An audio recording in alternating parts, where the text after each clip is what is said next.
All right, everyone. Hello and welcome to the January Neighborhood Planning Assembly in Ward 5. Lots of new faces in here. Thank you for joining us. It's such a pleasure to have you. Familiar faces. We've got our counselor, Ben Travers, here as well. School board rep. Our school board rep. We'll probably hear from many people in this room, and we're about to have public forum, but gonna get us settled in the meeting, and we'll get to hearing from people other than me. So here we are. We've got some guiding principles in Ward 5 at the NPA. This is a safe space. We're here to provide a welcoming forum. We aim to keep this accessible, reducing barriers to participation and engaging with all community members. If you have feedback on that at any time, please let us know.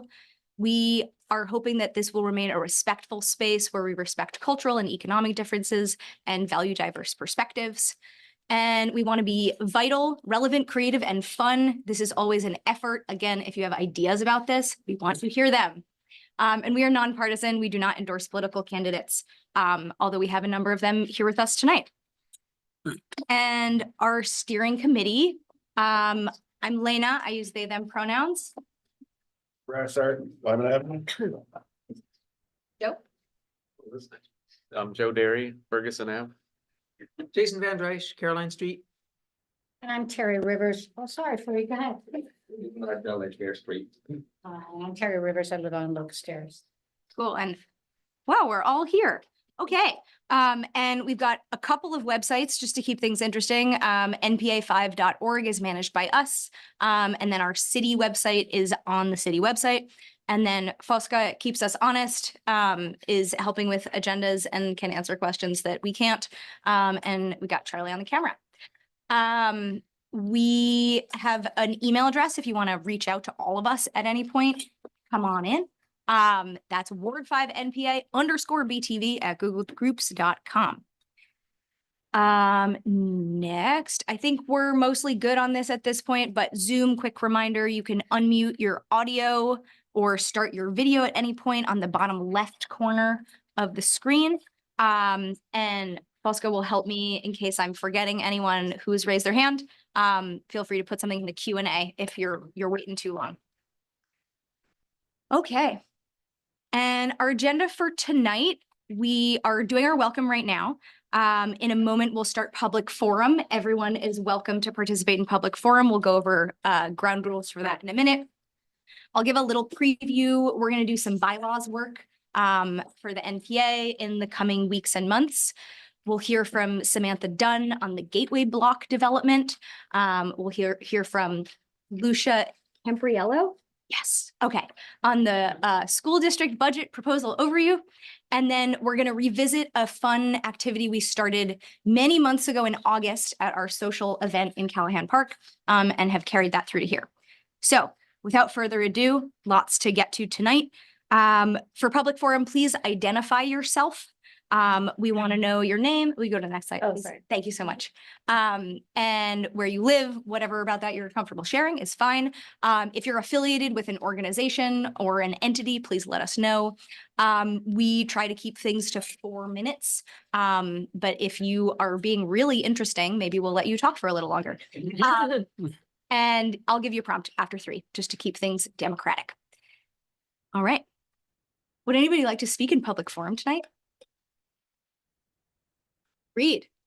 Hi, everybody. My name is Reed. I'm a volunteer for the People's Kitchen. I just want to thank you. Thank our neighbors who have helped us in our winter drive. We distributed over 200 pieces of toys to kids and families in the South Meadow neighborhood and Salmon Run neighborhood. We also distributed over 200 pairs of gloves and warm socks, as well as fleece blankets. So thank you for all your support. Joe Derry, Ben Travers, especially I see here. Thank you very much. I really appreciate it. Yay for the people. Thanks, Fareed. And just for folks, if you haven't been here before, these mics are not going to amplify your voice in the room, but they're really helpful for the people online. So Fareed, you're off the hook. But everybody else, please, if you're going to speak at public forum, make sure that you're near a mic. If you're not at the table, feel free to just poke your head in. Anyone else? Yeah. Next to you. Oh, yeah. Come sit next to me if you like. Who else would like to speak? Yes, go ahead, Lucia. Thank you so much. Hi, everyone. It's so nice to be here. I haven't been here in person in a long time, and I've been channeling the food and looking forward to the meal. So Fareed, thank you so much for feeding us. I wanted to say hello. I'm on the agenda, so I'll be brief. My name is Lucia Campriello. I am currently your representative for Ward 5 on the school board. And so I am just wrapping up my first of a 2-year term. My first term, it's 2 years long. And I will be inviting your signature tonight if you would like to add your signature, which helps me get on the ballot because I'm running again. And so thank you in advance for taking a look and considering adding your name to this list. And I'm sure we will have more time and conversation about my candidacy another time entirely separate from tonight's business, which is about the budget. And I also just want to welcome my colleague and board chair, Claire Wilk, who I'm so thrilled is here with me tonight. So thank you so much. And I will go ahead and pass this around. Anyone else for public? With the pen. Andy. Hi, my name is Andy Simon. I live on Locust Street. And it's election season, as you may have heard several times tonight already. One of the ways that people get to meet candidates in Burlington is house parties, small gatherings in people's homes for meeting a candidate, being able to ask questions in a more intimate way than sometimes bigger public events. I wanted to draw your attention to some events that are happening in Ward 5 in the next few weeks. There are several events for Emma Mulvaney-Stanek, who's running for mayor. Her website is up there, emmaformayor.com. The first event is on Saturday, the 27th at 2 p.m. on Scarf Avenue, and several hosts, including me. For each of these, it's really hard to see, but there's an RSVP for the for just letting people know, so hosts know how much snack food to have and things like that. And there's another one later on that afternoon, so Emma's going to be hopping from one to the other. That one's on Scarf Avenue. The next one is in Red Rock's condominiums on Red Rock Drive, hosted by Linda Siegel. That's at 3:30 or a little after. The next one is on Sunday, the 28th on Charlotte Street at 10:30 a.m. There are more meet and greets, house parties that you'll find at Emma's website. Well, for some reason, none of the Ward 5 ones show up there, so I wanted to underline those. And then there's one house party scheduled for Lena Greenberg, who is running for city council, and her website is greenberg.vote. Their website, excuse me, thank you. I thought you were going there. No. Oh, Andy, sorry, one thing backing up. Looks like Jess Oski's email is probably incorrect. I'm guessing it's not OAKI. Oh, Seeing as how no, A is right next to you're S on the right. It's keyboard, supposed to probably be- Jess Oski at yes, gmail.com. JES Oski at Gmail. Thank you, Jason.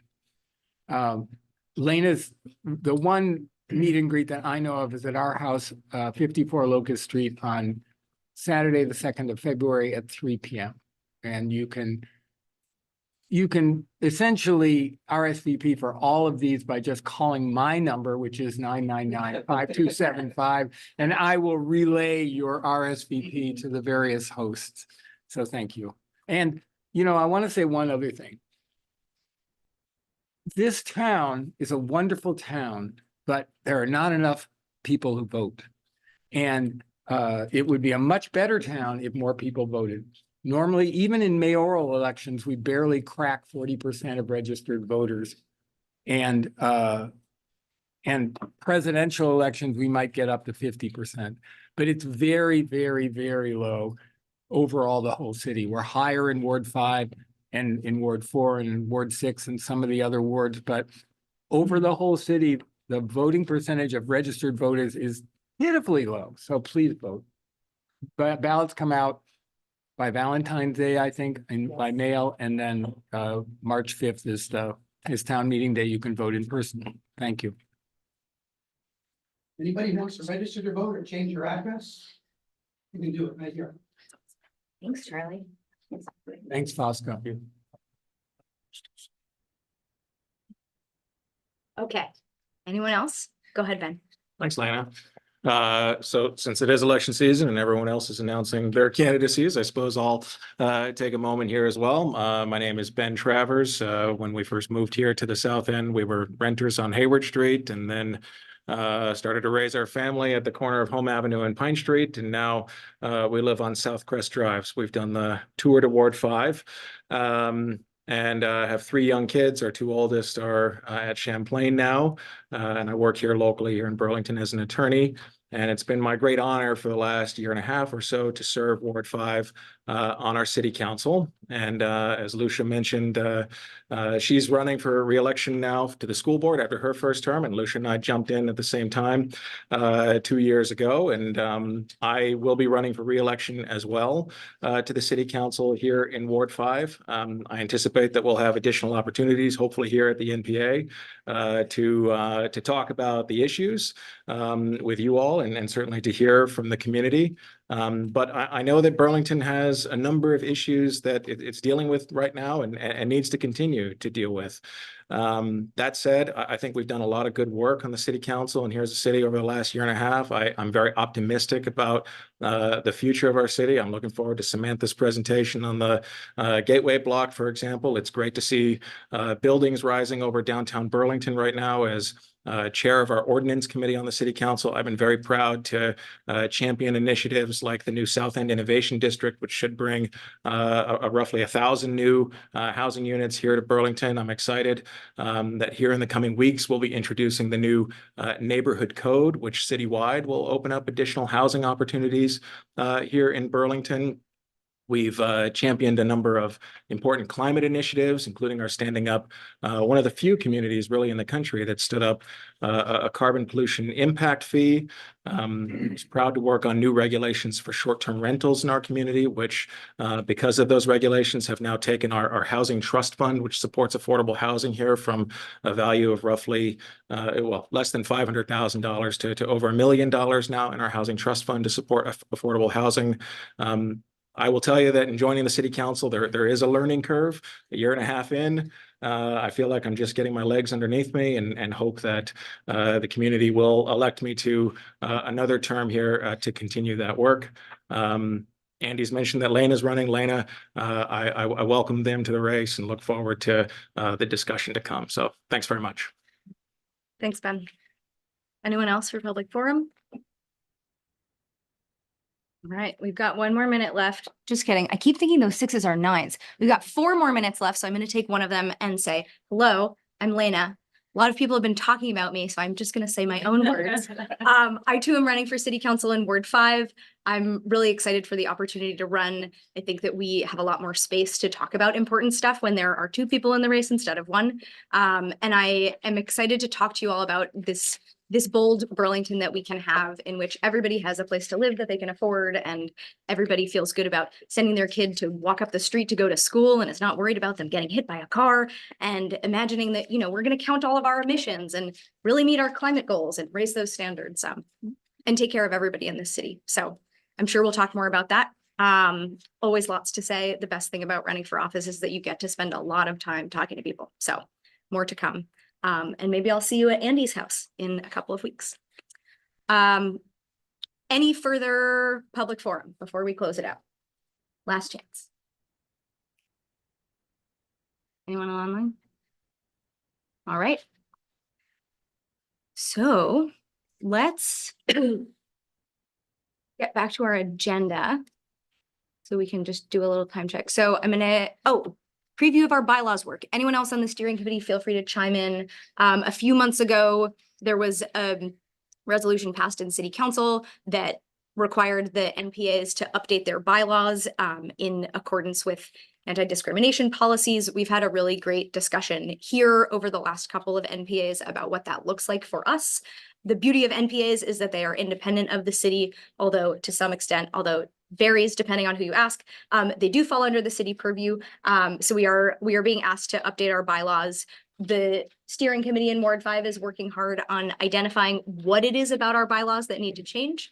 And we're gonna find a time for a special meeting, so we can do that work in such a way that doesn't burden our existing schedule and also make space for anyone who's interested in participating in that to join us.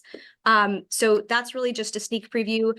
Bylaws are certainly not the most interesting or fun thing about the NPA, but they're important. So stay tuned. If you heard about this meeting, in all likelihood, you will find information about that future meeting in the same spot. And feel free to chat with any of us at any point this evening if you're curious about bylaws. Yeah. Just a clarification, because I don't remember and I wasn't clear from how you said it. We're gonna have a working group, sort of a working session that's open to everybody where we're gonna work on the bylaws, but we're not gonna vote on them there, correct? We'll bring them Correct, back to a regular meeting to Yeah. actually vote on. Yeah, thank you. And so every time we vote on something, we have to make sure we have successfully warned our community that the meeting is happening with enough time so people can make sure they can make it. And then you will be invited. We got to remind everybody, which was my first time experiencing a resolution vote a couple months ago, that the neighborhood planning assembly is all of us.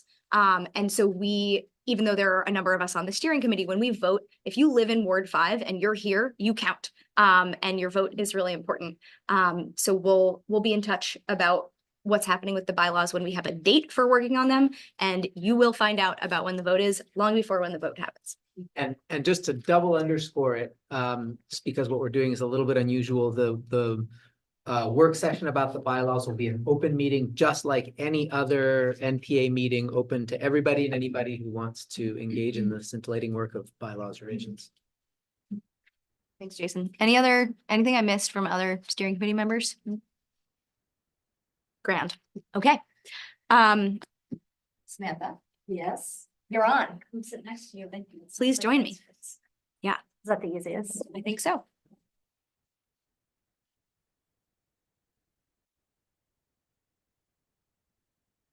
Hi, everybody. I haven't been to Ward 5 in a while. I think maybe last time I was here it was virtual, but it's great. Great to be here. My mom actually lives in Ward 5, so I never know when she might show up, but one of these days I'll stay home tonight. My name is Samantha Dunn. I work in the Community and Economic Development Office, so that some people know that as CEDO. My position is called the Assistant Director for Community Works, which means just about everything. But my focus over the past 2 years has really been on supporting real estate development and redevelopment of underutilized city land to increase our housing capacity as well as to address homelessness.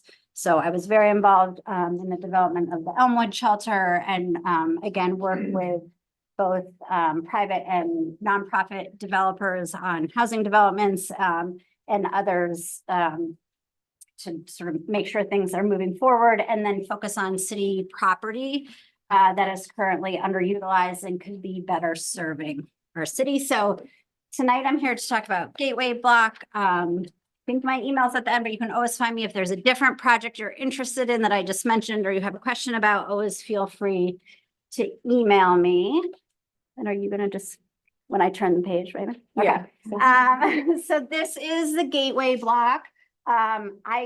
It's called the Gateway Block because some people see this as the gateway. I think we've heard from city councilors and others, there's many gateways to Burlington, but historically this entry down Main Street from the UVM campus has sort of been considered the gateway to Burlington with Memorial Auditorium that says auditorium there on the bottom right-hand corner. Within the block, on the same block, we have the historic Fire Station 1. We have the Fletcher Free Library. There's a church on the upper right, and there's a vacant parcel that used to be the Midtown Motel and a small building there in the middle that's in pink. It's in pink. And we'll get to why that's pink, but just remember this image. Here's just another version. So does everyone understand what I'm talking about based on these? Okay, great. So this is the Gateway Block. The Gateway Block obviously includes Memorial Auditorium. which is a building when I started at the city just over 2 years ago on my second week, someone said to me, hey, this is a problem for the city and you need to figure out what to do with it.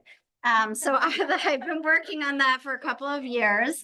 But obviously I grew up in Vermont. We, like many people here have a lot of memories of being in Memorial Auditorium. It's been a very important institution for the city of Burlington. And it has been closed since 2018 because it is unsafe to occupy. And so this is just a little background on sort of how we got to this place. Starting in the 90s, it was clear the city was not able to keep up with repairs. There was a failed bond vote in 1994 that would have kind of hoped to address those. So it continued on. And then it was actually 2016, not 2018, that the building had to close right at the end of 2016 for public safety reasons. There's structural failure within the building. In 2018, CEDO actually led a very robust public process to better understand how we wanted to adaptively reuse this building to continue to serve the city. And, there was reuse plans that came out with at a $30 million price tag, basically. And then COVID happened and all of the city's priorities, everything shifted. There was another bond vote in 2021 that would have really stabilized the building at about $15 million and made it possible to continue to occupy it safely, but not do that big vision. That bond vote also failed. The next bond in 22 did bring about $1 million to the building for stabilization and analysis of what should happen next. With that money, the roof has been stabilized and so it won't fall in under snow load and some other things. And then, as our school board members here know, the city approved a $165 million bond for the new high school. Very clearly, that is a priority for the city, as it should be, to serve our community. But one thing that it does that is challenging is really take up the bonding capacity for the city. It really limits our ability to continue to bond. So if we said today, that $30 million, which now with escalating construction costs, that is actually a $45 million project. The city does not have the capacity to bond to make that project happen. So I think it's an important note to clarify. Because of that, we started looking for a private partner to help redevelop that building and keep it. We were actually selected a proposal, very interesting sort of immersive art experience that was going to happen in the building. And just before we really were able to announce, were doing some feasibility and said, we cannot make the numbers work to both stabilize this building and do the work we want to do in it. So it was back to the drawing board for Memorial Auditorium. Last summer, CEDO and the planning office and some folks from DPW sort of facilitated some strategic visioning for the whole block, understanding we needed to look more broadly to figure out what we were going to do here. And that included adjacent property owners, and that has sort of gotten to us to where we are today. Just another, so that was all background, just some Memorial Auditorium. There have been some previous proposals for redevelopment of the entire block that some people might be familiar with. There was a public safety facility in the 90s that was proposed. The YMCA looked at potentially moving to the block with some other student housing and mixed use. There was a UVM arena vision for the whole block. I see some people nodding that I was not a part of any of these. It was actually considered in 2021 as one of the locations for the new high school. And then, as I mentioned, we did the RFP in 2022 to try and get a redevelopment just of that building. So that's a little bit of history on the block. These next two slides, these are just images, but I want to touch on, we have a really stellar planning department, and 10 years ago, we created Plan BTV for downtown and the waterfront, that had lots of, community input and engagement.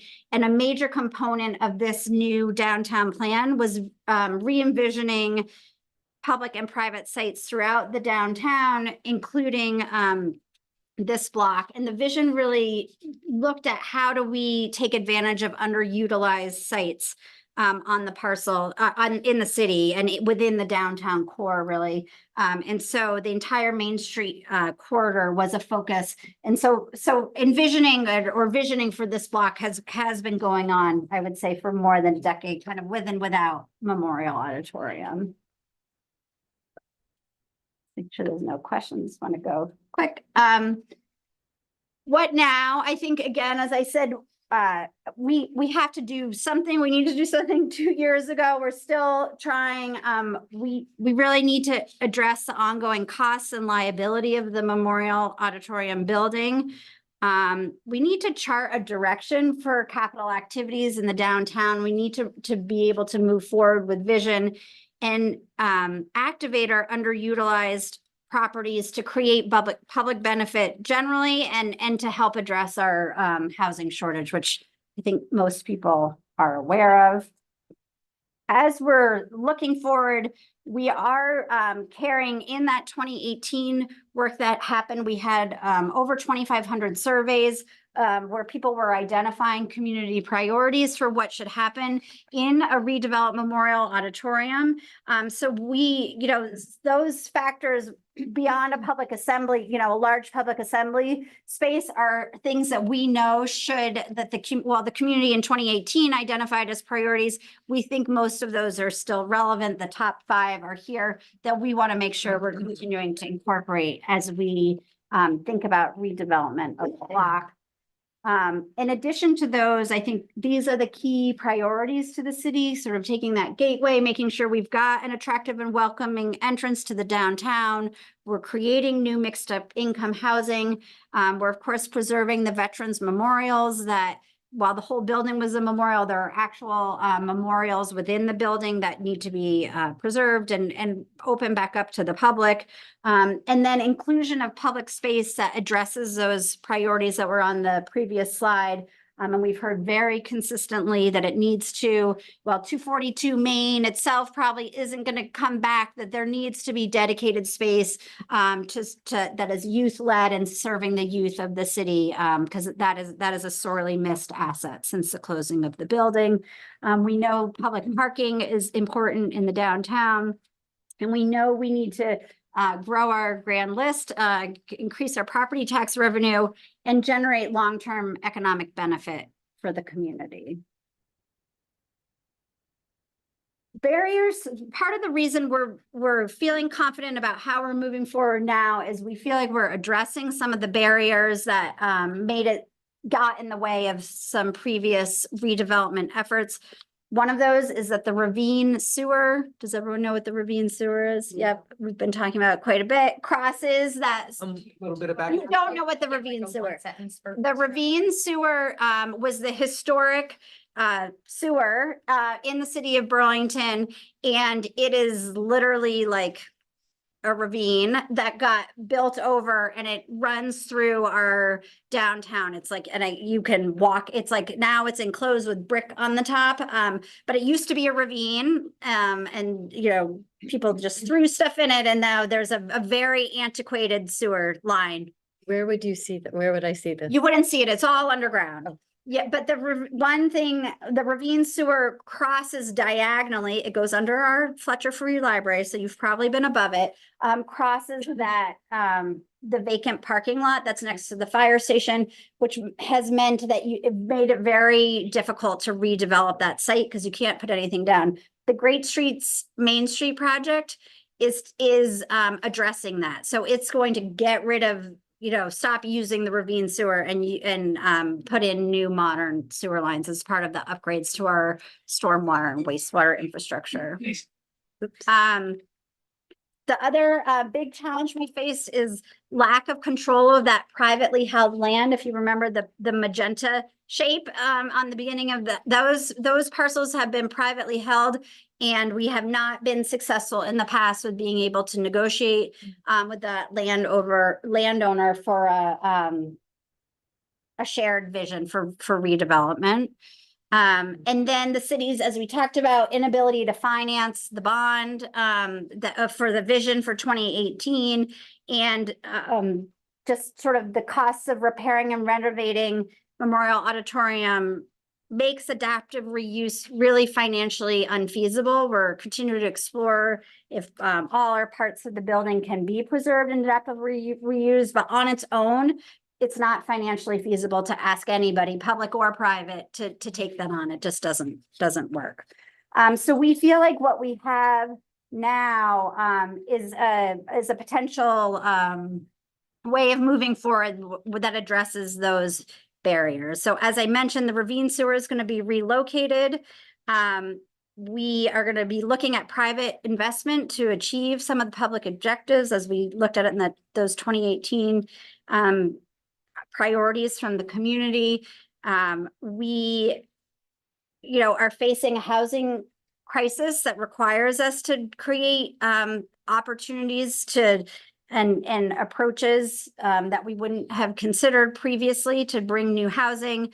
As we mentioned, growth of the grand list and the potential to advance the long-term planning goals. Often in a lot of communities, there's long-term plans that get put out and they just get, every decade they get redone, but there's not really a lot of progress.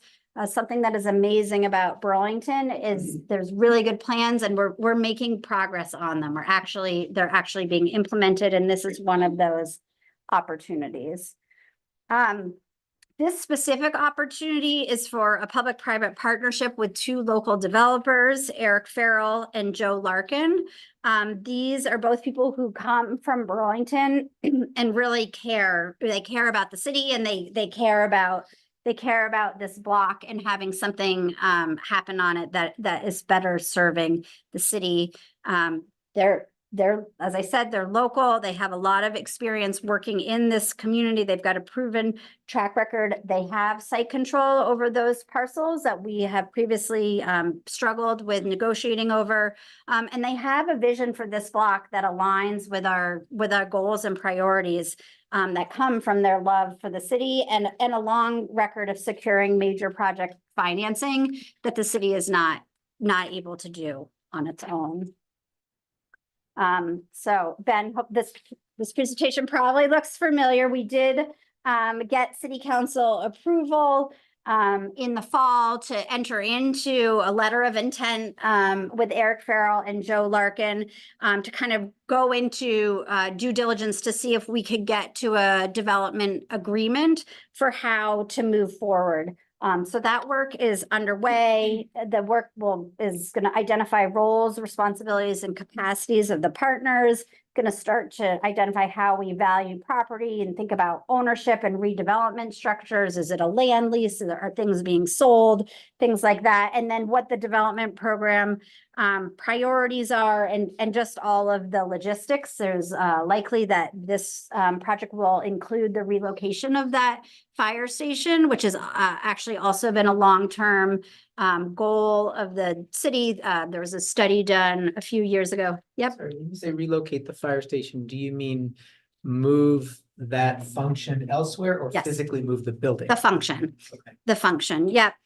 So there's best practice recommends that we combine fire station 1 with, I always forget the 6. Is it 6 in your down here? 5. With 5. Yeah, fighting 5, sorry. That we combine 1 and 5 to get the adequate kind of staffing per vehicle and per station that we really can't achieve right now as we're spread out. So that's a priority. The city has maintained the historic fire station, but it's, the windows, some of the windows are about to fall out. I mean, we still struggle with, I think the city really struggles with capital maintenance on historic structures. So it's not in great shape. It's certainly not serving that fire station well. that building would absolutely stay as that building, but hopefully serve a public use likely in the redevelopment. So I think the proposed next steps, as I said, we were with city council in November. We're in this initial due diligence period, both the city and working with Eric and Joe, and then doing, making sure that we're visiting every NPA and making sure people are aware of what's happening and being able to answer questions and gather feedback. The goal is to probably in late February, return to city council in a public meeting and share sort of the terms that have been negotiated to date, so that we can enter into a development agreement or kind of a pre-development agreement before April 1st. And what it's looking like is it will then be kind of another year of much more in-depth due diligence, where the private parties will have to spend, you know, some significant money to better understand the feasibility to do geotechnical work, look at the structure of the building, things like that. And that, you know, it would be another year before we would be coming back to say, okay, here's the plan and what we're thinking. And certainly working with the public during that time as well. I think that's it. Just a reminder that there is a Memorial Auditorium and Gateway Block website on this, you know, web page on the CEDO website that has the most up-to-date information. So this is the best place to make sure you're up to speed. And that's it. Yes. I have Yes. one question. Yes. Is there going to be an effort to preserve any part of the Memorial Yes, Auditorium? absolutely. Okay, and what would that look like?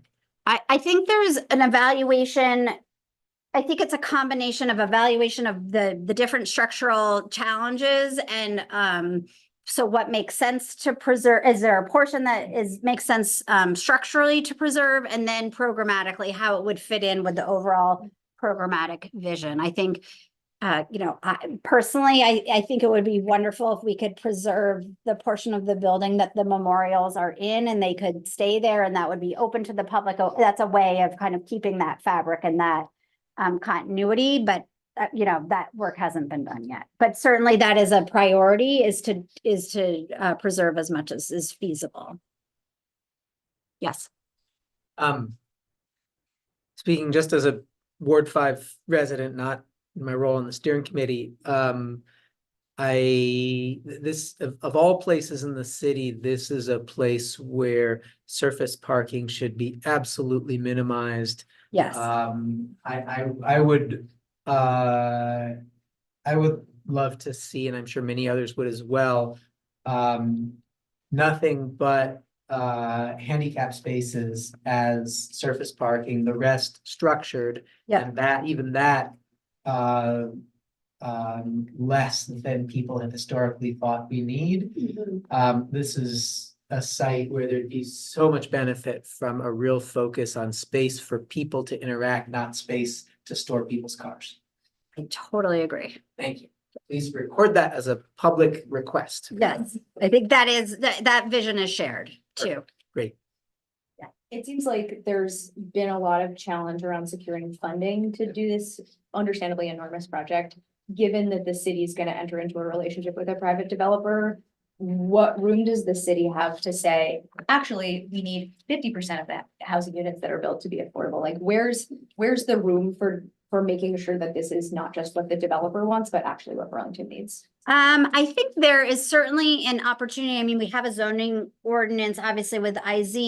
The 50%, I think if we really have to balance financial feasibility with our goals. And so, you know, if Champlain Housing Trust could come in and, you know, they are able to access the resources to build affordable housing units at this time, could come in and wanted to do 50%. I mean, that is one way, but we need to be careful about kind of overloading some of these things for something to then become financially infeasible and nothing happens.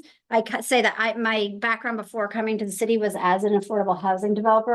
I'm right there. It's a huge part of my job is figuring out how to get these affordable housing units built. But it's also really important for us to be realistic and recognize that building a housing unit costs $500,000. And that's it, you can only make that work financially when you have access to other types of financing that aren't the traditional private financing. So it's really complicated. So outside of the requirements of inclusionary zoning, there's kind of a question about how affordable the units will be that do develop there. Yes, yep, I would say, I think there's the city is not right now proposing anything greater than what's in our zoning ordinance. Yes, thank you. So having lived through in Burlington, another massive project in the middle of downtown, which is now turning into a building, but I think it will always be known as the Pit. Probably not always. We'll see. We'll see. I still remember the mall. I mean, I spent a lot of time in the mall, so. Yeah. So I guess my question is about transparency of finances. Because one of the problems with that project, the Pit or Yes. other, was that we meaning the public, really never were able to see view the fact that the finances weren't really there. Mhm. And they weren't really there. Right. And I don't think that Joe Larkin and Eric Farrell are comparable to Don Sinex, Good. but I do think that it's very, very important that people be able to see not just the city council, but the whole of Burlington public through the NPAs and various other means, be able to see that the financing is in place. We're moving forward. It's not going to become a semi-permanent dead area in the middle of the city. I just really think that needs to be part of this whole process. I hear that. And I think there certainly can be more transparency, and the city has a much greater opportunity to be involved in this project because we actually own the majority of the land. It's very different from City Place, where it is a private land being sold by one private developer to another private developer, and there's limitations on what the city, really had access to. I can't promise that it's like a private developer is going to open their books up to the public. But I hear what you're saying, and I think that it's a very important part of the due diligence we've identified, is to say, is it realistic? Like, what are we talking about? And is it realistic? And that will be something that process is something we'll be sharing with the public. Unfortunately, that block is already, I know the Pit, was something, and then it was the Pit. This is kind of already nothing. So hopefully it's not going to get any worse. Yes. Just being ignorant, just out of ignorance. So I'm assuming that the YMCA is not part of the Gateway block. That's right. Is it a city-owned building site? I run all through that area and I see that something's happening there. That's private. That is, that is privately held, and something is happening there. A local developer has received their permits to sort of the front of that historic building will stay. The back is going to be demolished, and that's going to be 90 new housing units. Wow. And that's not part of the Gateway block. That is not part of the Gateway block that we're talking about. We're talking about just in between College and Main, and that's on the north side of College. Can you tell us who the developer is for the Y? Can I tell you? I'm not sure. Was it in 7 days? Yeah. Does someone else want to say it? What? Bruce Baker. It was Bruce Baker. Yeah. Okay. I have two questions maybe. Can you remind me of the schedule for the Great Streets, how that aligns with your development planning? And whether that will be executed, Yeah, so Great Streets will be starting construction, I believe, this spring, and the relocation of the ravine sewer is one of the first parts of that, which is helpful. And then it will play out over the next 3 to 4 years. So I think there's an opportunity for us to be aligned. Thanks. The other part of the question was, this Main Street on one side, College Street on the other side. Seems like the properties that are on College Street maybe aren't, maybe everything is in scope, but like, we aren't really thinking about tearing those buildings down, Not on the, replacing them with anything else. nope, we are looking at the surface parking, thanks, Jessica. We are looking at the surface parking adjacent to the library and actually adjacent to the church as well. Eric and Joe are working with the church to say, could we give you parking spaces and structured parking, and could this be open green space? We're, as you said, we're trying to eliminate all the surface parking Right. on this block. Trying but to it's see how really- it's utilized from. Yeah, it's really within that one block. Sorry, one more question. So, the ravine sewer, Yes, if that's gonna be repaired, will that shut down Main Street for a while? yes. And if so, we got that entry into Burlington being shut down while the circumferential highway is being constructed. That sounds like a nightmare to both ways to get to downtown. Well, I think, I think the traditional way, like, yes, closing down streets is painful. And for you guys all, you're Ward 5, you lived through Pine Street this summer. It's painful, and it's the only way for us to achieve our goals. We have to modernize our wastewater system and other utilities, but yeah, it will be closed down. Route 7 will be, will be open. Well, maybe that circumferential I- highway will get Yes, people the around. timing, yeah. Just a question before we move on to our next agenda item. If people want to stay informed and give feedback and know how this is evolving, what's the best way for people to do that? I think on this website, I'm trying to see, my email isn't on there. I don't know if you can just like type, it's SDUNN@burlingtonvt.gov. Also share with them when they're giving the minute. Okay, and I'm just looking, it's like too small. I don't know if that last slide might have had a place like to log in. We don't have necessarily like a list right now that we're sending updates to because there's not a ton happening. But this is the best place to go, and always feel free to reach out to me. Cool. Thank you so much. Thank you. Join us.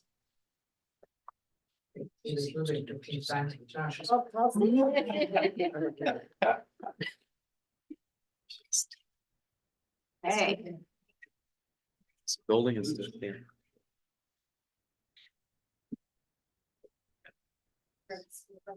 Lucia, where is yours whenever you're ready? Awesome. And Claire, again, thank you so much for being here. And I know, thank you also for bringing a few handouts for folks, which I think we have some information that we're able to project if that link is available. And then Claire brought some hard copies as well for folks in the room.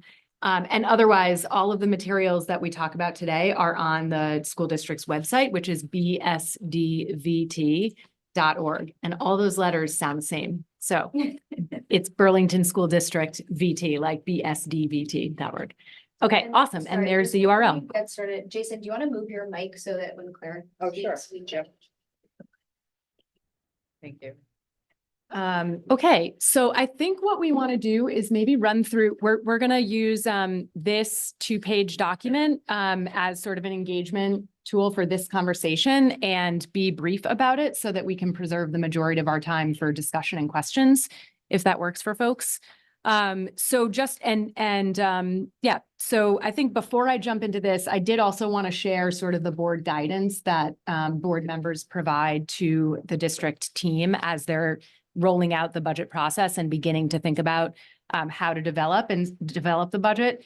And so the guidance has actually been quite consistent over the past couple of years because we have anticipated the increasing costs due to the high school and tech center construction. And so I'm going to read these from a separate sheet, but just to really highlight them.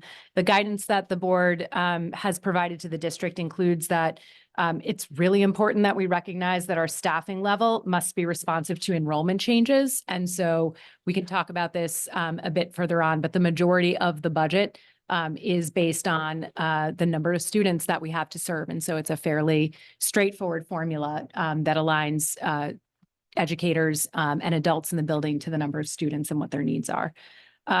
Emphasize this next point, which is to limit budget growth due to increases in wages, benefits, and pending BHS BTC costs.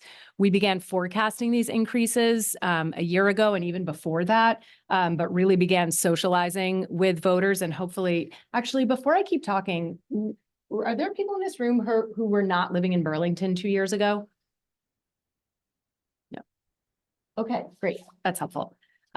So began social, well, yeah, good to know who I'm talking to as we digest this big budget. So yeah, so began really socializing this a couple of years ago because we knew we were going to face increases in our costs because of the project. And that's what we're going to see this year. Also to ensure that there is funding to meet strategic plan objectives. We'll talk about how we met that objective through cuts, significant reductions to be able to do that. Continue to offer robust programmatic offerings. So again, that balancing act of ensuring that the quality of services is consistent and as excellent as we all want it to be, while being really mindful of the costs. Consider multi-year impact of changes and minimize annual disruptions. So it's so important when you're adding services and when you're removing services that you consider what the impact of those changes are over a period of time. And I can share the experience of when we absorbed and benefited from COVID relief funding, which is not included in the numbers that you're looking at today and was not included in the numbers that you all looked at and voted on a couple of years ago.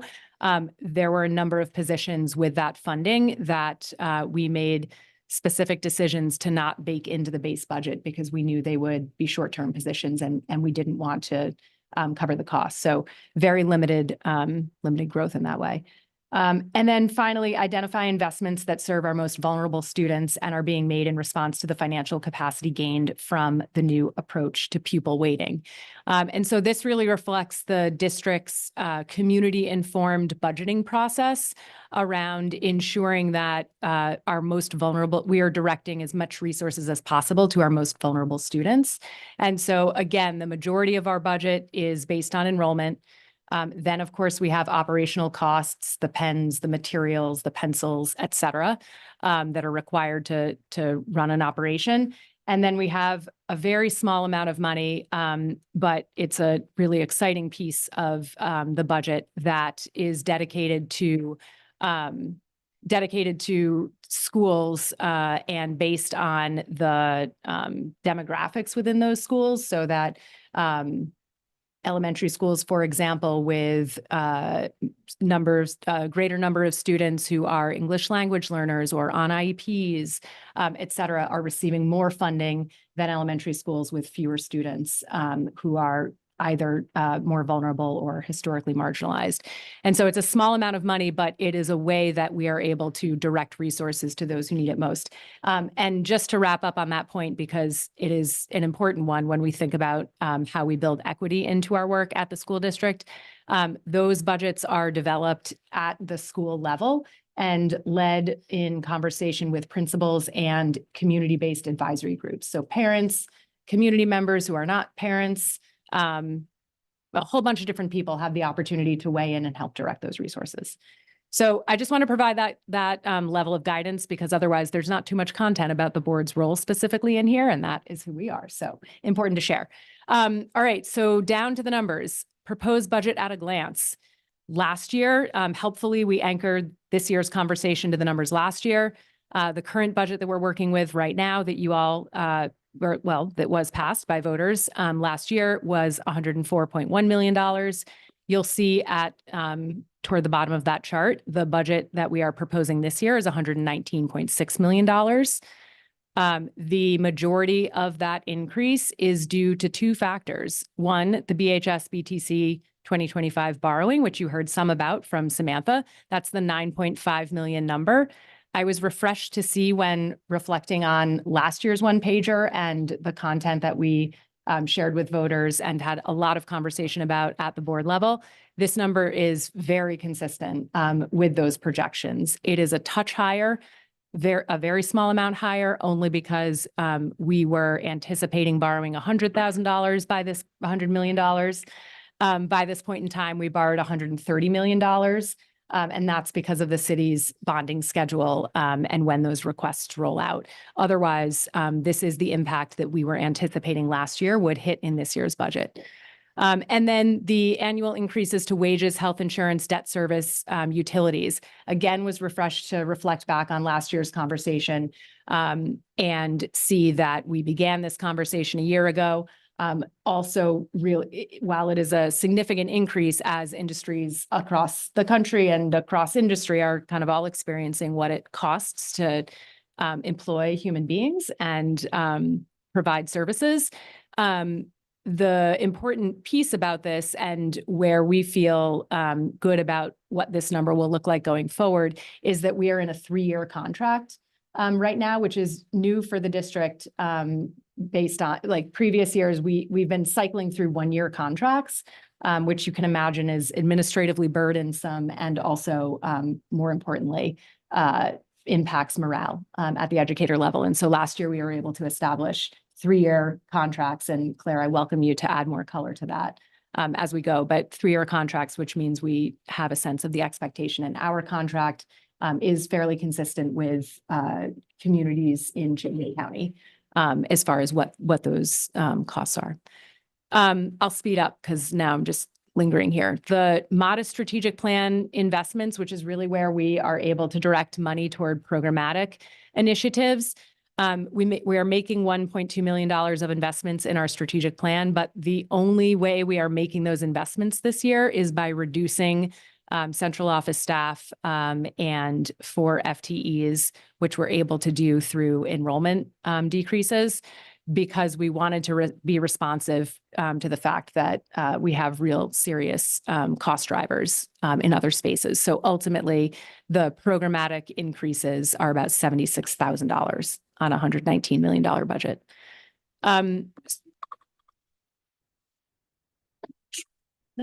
Lovely ring.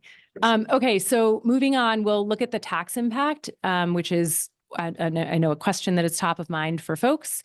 So the so basically what we land with is a $119 million budget with a 13.97% increase. And you see the projections for a home valued at $370,000, as well as the experience for an income sensitized Burlingtonian.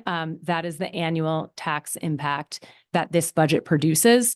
Importantly, and I'll welcome Ben to chime in on this, the school budget represents about 2/3 of the tax impact for Burlingtonians, with any municipal tax impact representing 1/3. So effectively, this number will be weighted at 2/3 with municipal rate increase, if there is one, at 1/3.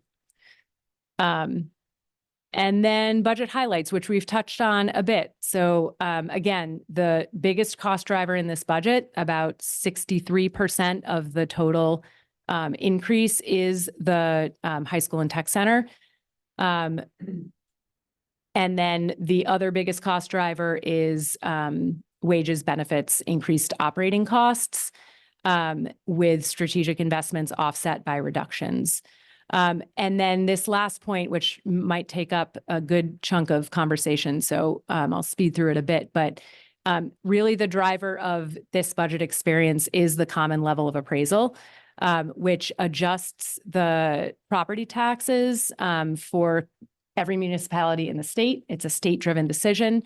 And what it does is ensure that the taxes the state collects are based on fair market value of homes.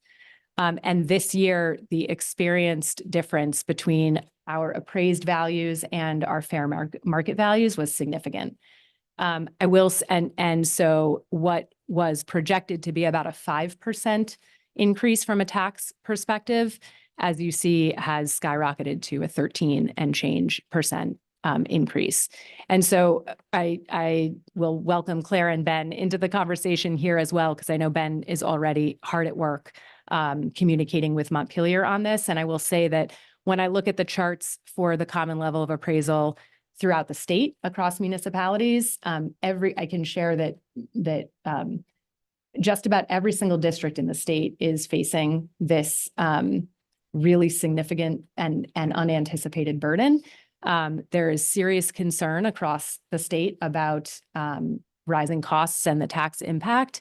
And I know that folks in Montpelier, particularly representatives who are down here in Ward 5, as well as the Burlington delegation, are paying close attention to this and are in close communication with our superintendent. So we are deeply concerned about the impact of using a real estate instrument to impact educational decisions. And it is a much larger problem than the district alone can solve. And so we expect that there will be some serious advocacy happening during legislative session, this session, with potential opportunity to impact these numbers before they go into fruition on tax bills. So there is a second page. It is heavy in narrative. So I'm going to stop talking here and welcome Claire to add anything that you'd like to add, and then open it up for questions. Great. Thank you for having me. I appreciate it. I look forward to meeting everybody individually after, but I haven't met you already. This is my 7th budget as chairperson of the Burlington School Board. I am a parent of 3 public school graduates who are now, my last one graduated last year. And my career is based on finance as a line producer. So I am dedicated to fiscal responsibility and frugality, and also passionate about the success of Burlington. We are dealing with a factor that no other school district and community in the state is dealing with the foreclosure of our high school campus by the state health department. And we have managed it over the last 3 years as best as we can. We are grateful that Macy's exists, and we're grateful that there were other empty real estate rental places throughout this downtown area that we could accommodate our Burlington Regional Tech Center. We serve 1,000 students a day down there. We serve breakfast, lunch, and dinner based on the needs. Our population is 63% of our population are on free and reduced lunch, but now there's school-wide free lunches. But I want to get back to the point of our campus was shut down. We passed a bond a year ago. Thank goodness our community understood it was a need, not a want. But that need should not be the burden alone of Burlington taxpayers. We have sought federal support and state funding, and we've been successful in the surplus that the state had at the Agency of Education, $32 million. They allocated $16 million to Burlington for the PCB cleanup, but that is nowhere near the $190 million we need to develop clean up a sick location, a sick campus, and rebuild. But the impact of not doing anything is far greater. So we moved forward, as Burlingtonians did, in passing the bond. There is some educating that has to be done, because there were a handful of people that I had spoken to when we passed the bond. Many thought we were moving ahead, and it was just the authority to borrow. So you pass the bond with everyone understanding that eventually we're all going to pay for that ourselves, but we also, as elected officials, not just school board members, city councilors, state legislators, senators, the governor, how they could help us with our situation. So we are actively working and engaging on those other avenues of funding. But for now, we have to keep moving. We will have been in Macy's for 5 years. My 2 daughters graduated from Macy's. That was their high school experience. For our city to be a college town without a high school, we have 11 schools, all of our 6 elementary schools, 2 middle schools ascending to this one campus.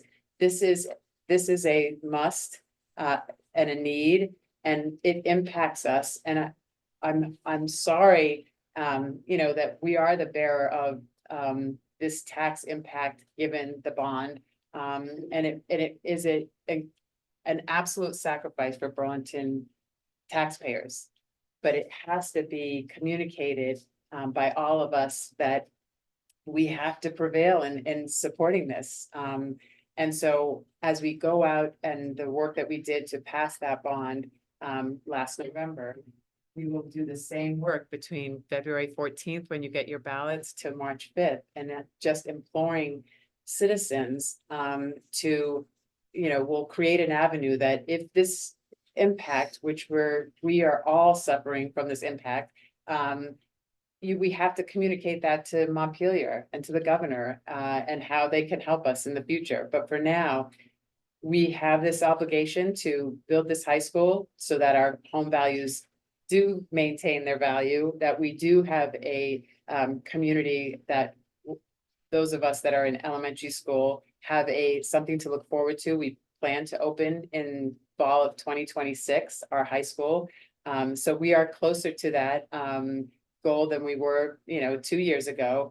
But this is the impact. And as Lucia said, as much as we shared it with the community and we've seen these budgets coming in, we had planned for this. What we hadn't planned for when we did our budgeting is the benefits and wages, our healthcare and costs, which is our largest besides the bond, wages and benefit has gone up double digits. So I've shared, we are a for-profit country for healthcare. We cannot keep going at the rate we're going in all of our school districts' budgets for healthcare being that expensive. And we are absorbing those costs naturally, and we offer good healthcare for all of our faculty and staff. But wages and benefits totally beyond our control. So I take the bond impact beyond our control. They shut our school down, we have to build it back. Healthcare, beyond our control.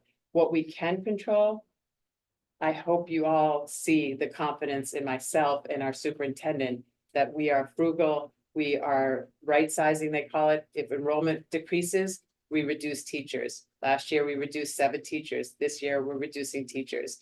So we will have those tough decisions as well based on future years and where our enrollment is. But Burlington is an anomaly. We do have people moving into the city of Burlington because of the medical center, because of our higher institutions of learning and property values. To Lucia's point, it has been 2 banner years in COVID for real estate sales. So this common level of appraisal, even though Burlingtonians were reassessed less than 2 years ago, comes in at a big surprise. If we did not have this common level of appraisal, our tax impact would be 5%. That's what we would be talking about today. So the state has looked at common levels of, like Lucia said, the appraisal, the what your house is appraised at is what the state is telling us has increased by 13.9%. That is where the rest of the pie fits in. So I'm sorry, I'm long-winded, but it is so much longer. It's so important because there's so much more to even say the backfill that we've spent, this last 4 months looking at where we'll be. And I'm confident in our management and our financial director and our team in the oversight of the board. So I welcome and follow up with questions, but we will have to mobilize as a city, based on, if we're not receiving, the support from Montpelier. Lastly, and again, it's a lot of information. 14 years ago, the state put a moratorium on construction aid. I think if you hadn't heard about this when we went to the bond, every other state in the United States gives 30 to 40% construction aid to any school district that is doing a capital improvement, whether it's a new roof or new plumbing or HVAC system.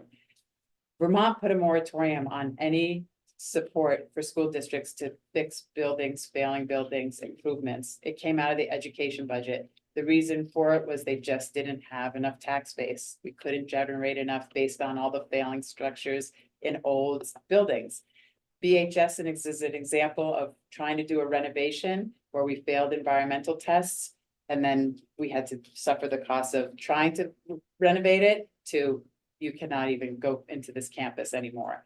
So we are working, fighting is the wrong word, but we are working with our elected officials and hopefully our governor about bringing back that construction aid so that we are not finished paying for this. And we hope to not have to borrow 35 more million for our projected budget. And if that would be the case, wow, that would be incredibly impactful for Burlingtonians to receive some of the funding that we will already invest in this campus. And for the future, because next year we will not be hit with a $9 million percentage of 50% of this budget. It will go down, but we're still borrowing to complete it. So again, so much to say, and so important to support our public schools. We have 5 presidential scholars that we just awarded and recognized at our last meeting. Out of all the school districts in the state, the last 7 years, there's only 2 US presidential scholars that go to the White House. Out of the last 7 years, 5 years, it has been Burlington high school students. Like, amazing, amazing. We're doing a great job, in educating our students. We're always room for improvement, so I don't think any of us have an ego. We're Sherpas, but we have to convey the message to everyone because we're asking people for your support, fellow citizens. I have a couple of questions if I Yep. might. The first is, it's just a basic question about are the teachers, our staff paying any contribution for healthcare? Yes. Okay. Yeah. I'm glad to hear Yeah. that because I think most people have to do that. I didn't know whether or not they did. And by the way, my family are just full of public school teachers. So, it's in my bones to support public education. The other is that, is the CLA, is that something that is a new law that you have to use a common level of appraisal? I'm looking at you, Ben. Well, I mean, Claire and Lucia may be able to speak to it better, but let me just say a couple things briefly. This CLA, from my perspective, and I'm still trying to make heads or tails of it because it is very complicated, is to me yet more evidence that our statewide education funding system is broken. Claire spoke to one reason for it, which is the absence of a statewide construction fund for schools. This CLA, from my perspective, is another one. It's not new law. It's something that has been with us budget year after budget year. As Lucia and Claire have mentioned, the Vermont Department of Taxes, every year, they conduct this equalization study, they call it, where they look to every municipality's grand list value, and they compare it to what they have determined to be the fair market value based on multiple factors, including sales prices over multiple years. And as Lucia mentioned, unfortunately, fortunately, depending on who you are and how you're looking at it, we've had a huge housing boon here in terms of cost, and that is now reflected in what the state Department of Taxation has considered our fair market value to be. And they use April 1st of the prior year to decide what fair market value is. So actually, the median home value as borrowing costs have gone up, has gone down somewhat significantly right now as compared to where it was on April 1st, but they're using April 1 of last year to decide what fair market value is. And then they look to see, they divide your fair market value by your grand list value, and then they compare it to that same equalization study from the last year and see how far down has your percentage gone, right? And so last year, we were, let's say, at 95% or something along those lines. And then this year, our appraised list value to fair market value is closer to 88% or 87%. So it's gone down 8%. If you look back over the last 6 or 7 years, a couple of things will point out to you. One is that number has typically been about 2 or 3%, which is natural, right? There's going to be natural growth in fair market value. And so you would expect that as your years go on from your last assessment and as property values sort of naturally go up, that equalization study is going to show about 2 to 3%. And so it's been buried and incorporated into our previous school year budgets, and Claire would be able to speak to that better, but it hasn't had nearly the impact that we have here. I mean, this is, more than triple what we've normally seen. And just one other thing that flagged for me is that the state informs school districts around the country. If you look at the old letters that they send the districts, typically around December 20th, 22nd, 23rd, or something along those lines. This year, the Burlington School District didn't get the letter until January 5th, saying that we effectively have to up our taxes by 8+%, giving you all really, I think, 11 days between the date that you received this letter and the date that you all had to vote on your budget in order to give it enough time to put on the town meeting day ballot to figure this all out. So to me, it's completely broken. You know, I have reached out to our state delegation in Montpelier to start the discussion from my perspective. And I know you all are already too, to see what can the state do to please help us. I don't know what support we'll get. I hope we're not stuck with what we've received. And where, kind of dumb question maybe, but where does all that money go? Because I can see two scenarios. Either the pluses are balanced out by the minuses. Some towns have get their taxes adjusted up, others get them adjusted down, and it all evens out in the wash. But it seems like real estate values are generally going up. So is there a surplus there that is being sort of raked in from multiple towns? And if so, what's happening to it and why is that okay? They're building a women's prison instead. Yeah. It all goes- What's the overall math of CLA across the state and what exactly are we subsidizing with our 8%?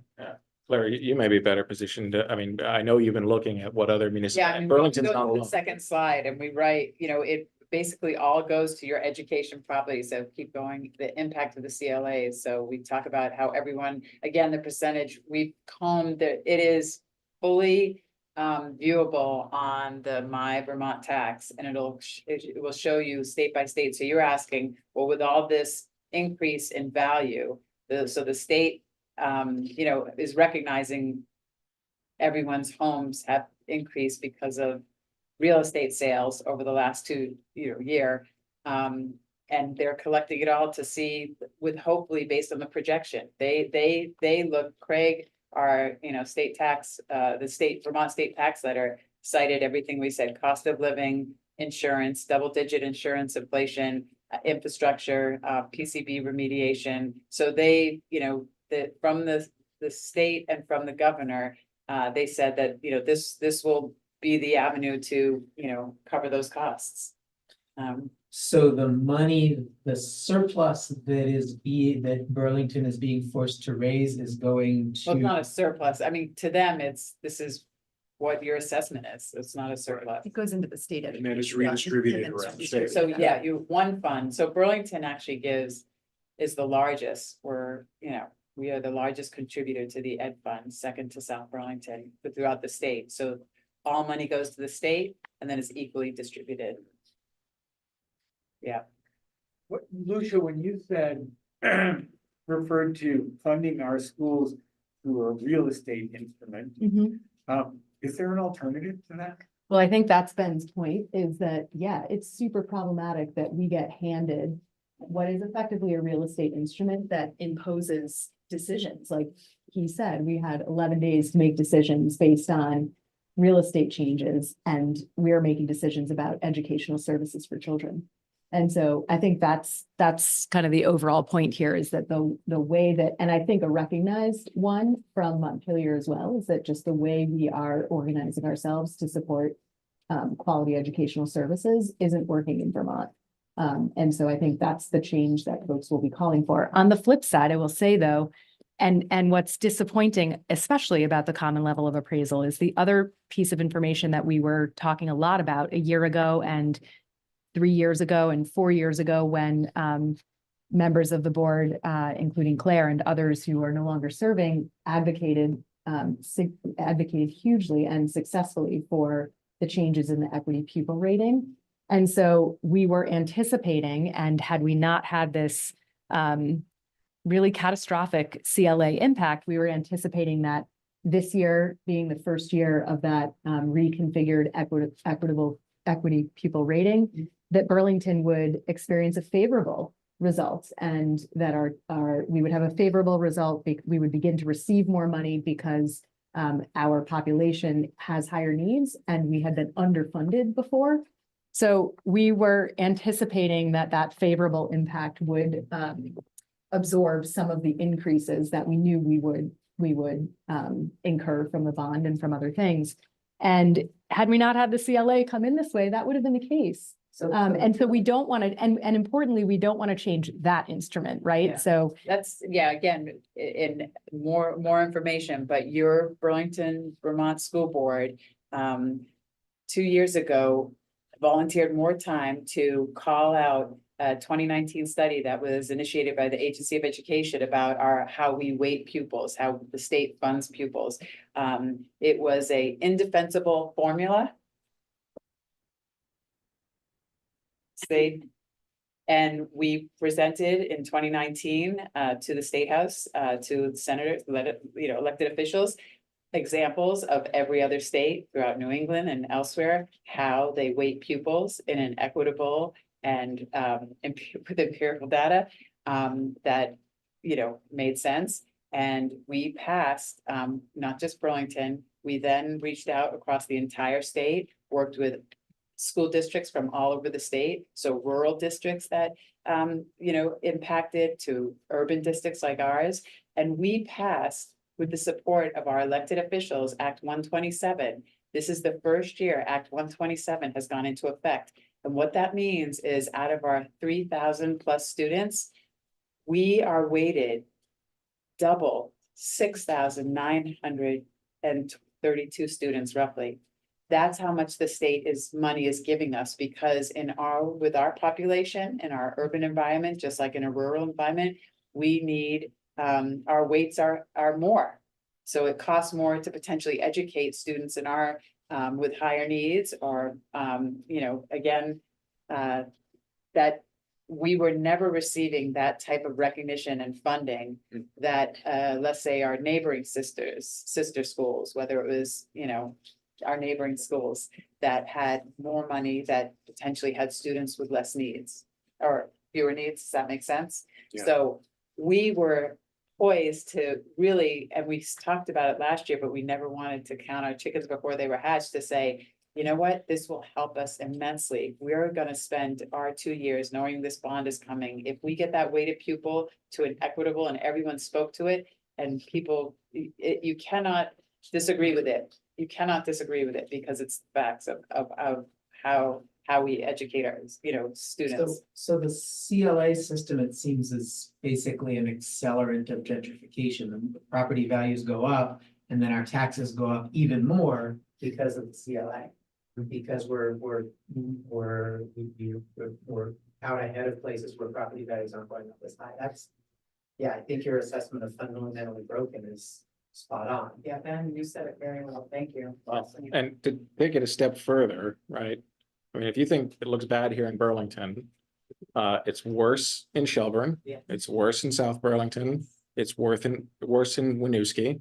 And I'm deeply concerned that school budgets are at risk of failing around the entire state. And that would be devastating to our kids. My understanding, Claire and Lucia, is that because of this CLA, I mean, we're in a situation where our education tax rate needs to go up at least 8%.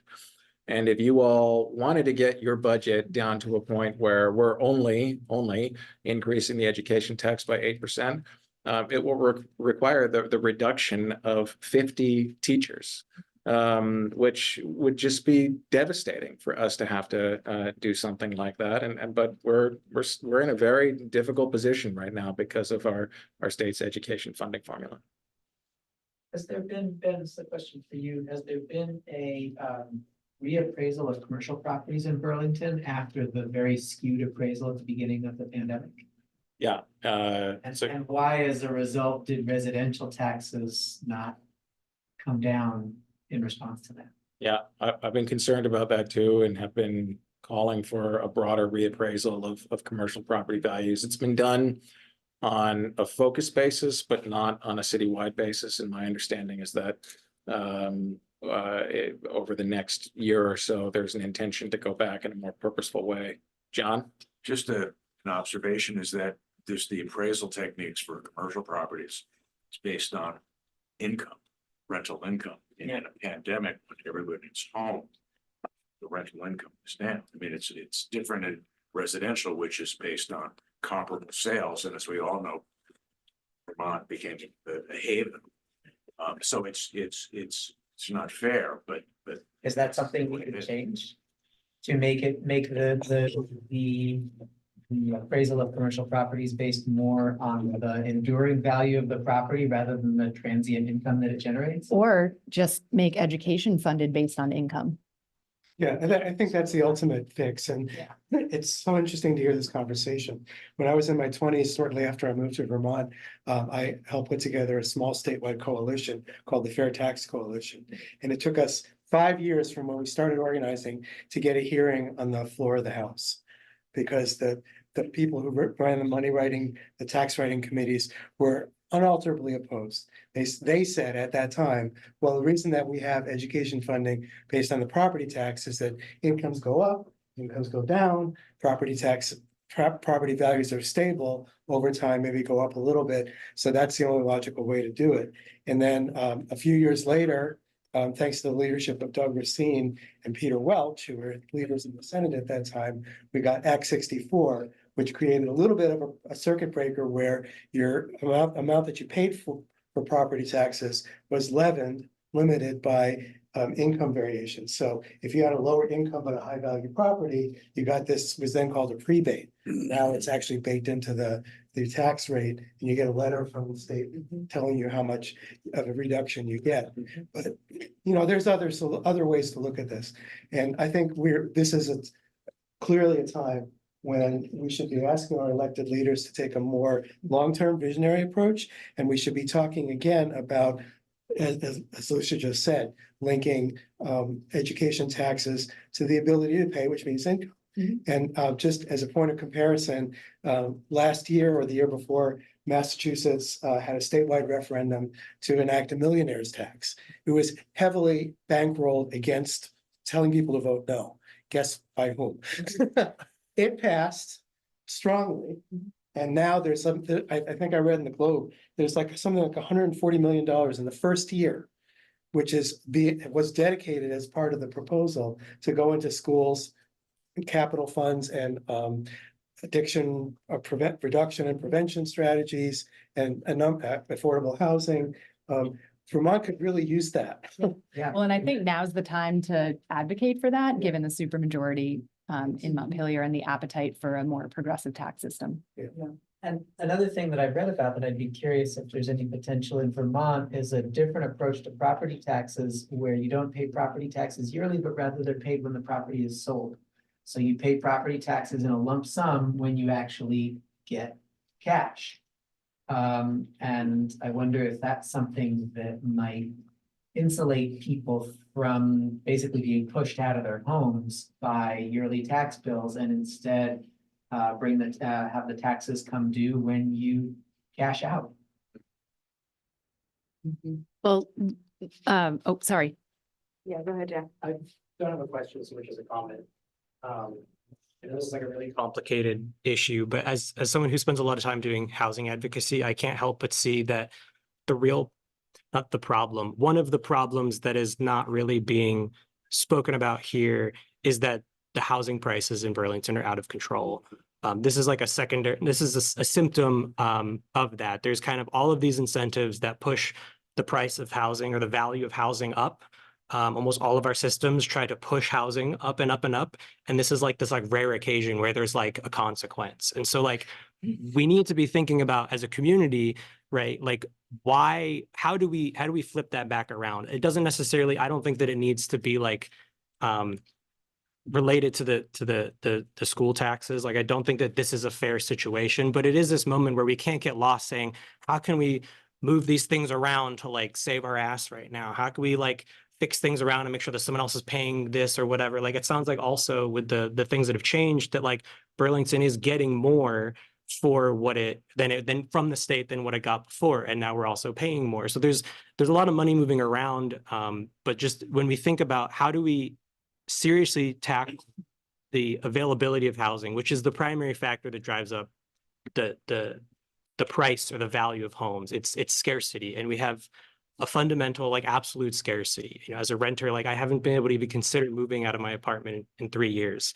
I'll probably, at this rate, if something serious doesn't ever change, I'll never be a homeowner. So like, that's kind of like lurking in the background here. And so if we're not thinking about how do we get more neighbors, how do we build more housing in a serious way? And like, think about how much housing do we need? These kinds of things, maybe, we can solve the problems that we're having with the school budget, but it's going to pop up somewhere else. It's going to pop up in public safety issues. It's going to pop up it's a, I don't know, to me, it's the eternal background issue that we're facing in Burlington. So I wanted to make sure that that was visible and to kind of have this be not just a moment of how do we fix this problem, this emergency problem. We've got all these little emergencies popping up, but how do we tie this back into the narrative of like, what do we do about housing? Well, on that note, I would just offer, maybe it's a small bright spot, but a bright spot in the upzoning that just occurred in Burlington, which, thank you, Ben. I know you were a huge part of that conversation, but thank you. I would say that it did not go nearly far enough. It's a start, It is but a it's a start. It is start, a right? And so to your point, I think we are a community that wants to make changes in that direction. And to the extent that we are upzoning and beginning to take advantage of spaces that are underutilized for the purposes of housing, that will have a huge impact over time on this issue. I just wanted to Thank you connect it for people who don't- spotlighting that. who don't necessarily see the connections, that it all is connected. Just to Jack's point, I mean, I agree with it, but I'm encouraged by some of the things that we even heard tonight, the gateway block.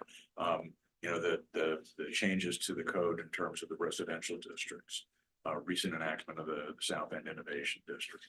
And I mean, you're right, it's sort of this ubiquitous problem of supply and demand, and the residential taxes plays out in so many different ways. So that if we can increase the supply of housing, it's not going to cure all of it, but it's a step in the right direction. Good point. I don't want to curb any other questions, but I also want to acknowledge that we are so past time. And so thank you so much, Lena, for allowing us this robust conversation, and also to just again remind folks that you can find a ton of information on the school district's website. You can also find Claire's contact information as well as my own. We are available at your service and eager to continue the conversation to the extent that you have more questions, and look forward to hopefully earning your support on town meeting day. So thank you so much. Thank you.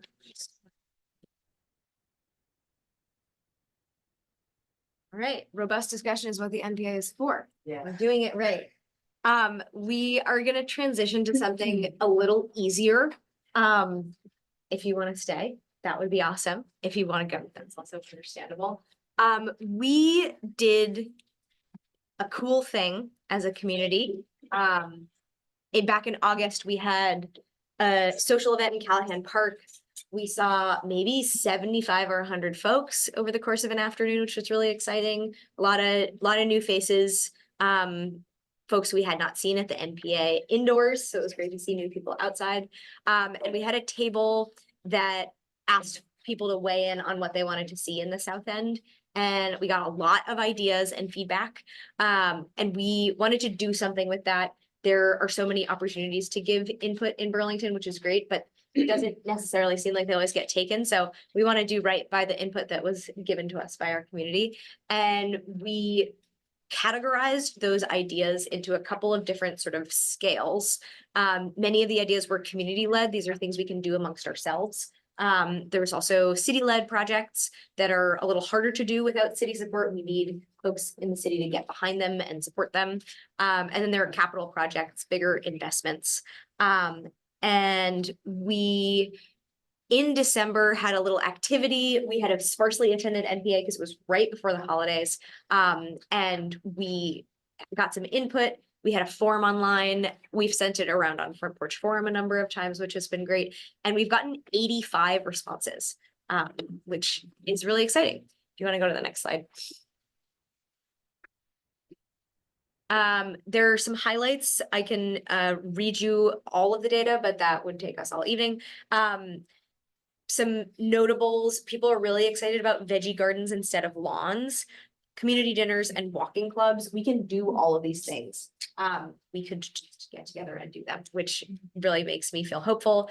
In the more city-led projects category, we got a lot of excitement about fruit and nut trees on public land. I'm seeing a common thread about food. As a food and mutual aid person, this makes me really excited that folks are like, yes, we need more of this. Let's use our public resources to make sure that people are getting fed. People wanted investment in our parks. We were in Callahan Park, so there were a lot of people who live right near Callahan Park, and we're like, this thing and this thing and this thing for Callahan Park. We need to do all of them. So broadly speaking, people want investment in public space, safer streets with traffic calming, and participatory budgeting. Which this is kind of an interesting practice round for if we say, okay, what does it look like if we ask people to determine how we spend our money? I imagine the school board folks have lots of thoughts about that too. And then the capital project that got the most votes was the South End Common House, especially looking at the Gateway Block development. It makes you think, okay, what would it look like if we really invested in a space for people in the South End? So blah, blah, blah. I could talk about this for a long time, but really let's take advantage of the fact that we're all here. We've got some chart paper up on the walls. Thank you, Jason, for bringing that back. And we can spend some time, look at the community-led project proposals, talk amongst ourselves. There's a link that looks really obscure, but I promise you that was the date of our last meeting. It's not just a bunch of random numbers. If you want to put that in on your phone and vote on the things that you're excited about, great. But this is some open time to look at the projects and have a little discussion. Yeah, Jason. So the name that we've been noodling on for all of this is the Neighborhood Doing Assembly. And the doing, just like the Neighborhood Planning Assembly, is collective. It's all of us. Meaning, if you put your name on something, it's not because you want to see somebody else do it. It's because you're willing to lean in some way, big or small, to make it happen. So what we're planning on doing with this is any of these items that have a critical mass of people who say, yes, I want to help make this happen. We are going to set up a way for those people to work together. And the leading idea at this point, unless we come up with something better, is the steering committee currently uses Slack to coordinate our work. And we would be happy to set up a Slack channel for each one of these things that has a chunk of people on it and add those people to it and give the infrastructure and the support for people to do stuff that they want to see happen in our neighborhood. Because these things aren't going to happen by themselves. They aren't going to happen if we ask somebody else to do it. They're going to happen if we do them. And that's what we're trying to jumpstart here. So take a look at these lists and put your initials on anything that you would like to have a role in. And that doesn't mean you're going to lead the charge. It just means there's some small piece of it that you could see you're being able to help with. And then critically, there's a smaller piece of paper there. Put your name, your email address, and your initials. So we can connect the initials on these big sheets with who they actually are. And then we'll follow up and connect people who've said that they want to work on a particular thing together. So cool. So people should get out. There's some markers right here. And don't forget to put your name, your email, and your initials. Otherwise, I have no idea. Sorry, I'll put it back up. Yeah. Coming into a conversation. Like, oh man, this is. Thank you so much. Thank you. You are such a gift for all of us. Yeah, we were just talking about that. Yeah, we might as well adjourn for the folks online because they can. Here. Your name twice. Home for me to take my heart. Oh, you I'm totally so went, glad Carly. that, I'm so glad that it was here reminding us. And I had to say, shut up, I didn't realize. Okay, so for folks online, we're going to close out the meeting. Thank you so much for joining us. Please participate in the survey online and get in touch with us if you have feedback. Just to me. Hope to see you again next month. Minimum. Good night. And that just. I'm curious about how the whole. Thank you. system.